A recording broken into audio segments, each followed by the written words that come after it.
একটি সর্বজনীন এবং সর্বকালীন হৃদয় স্পর্শকারী কবিতা রবীন্দ্রনাথের। কবিতাটির নাম শেষের কবিতা, সেটি পাঠ করছি।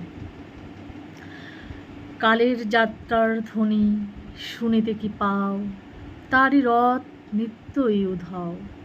জাগাইছে অন্তরিক্ষে হৃদয় স্পন্দন, চক্রপিষ্ট আধারে বক্ষ ফাটা তারার ক্রন্দন।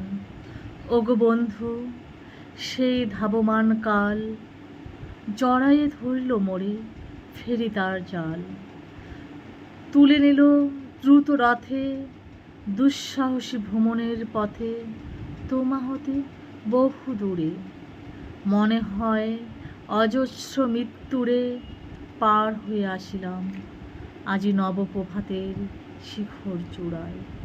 রথের চঞ্চল বেগ হাওয়ায় উড়ায় আমার পুরনো নাম, ফিরিবার পথ নাহি। দূর হতে যদি দেখো চাহি, পারিবে না চিনিতে আমায়, হে বন্ধু বিদায়।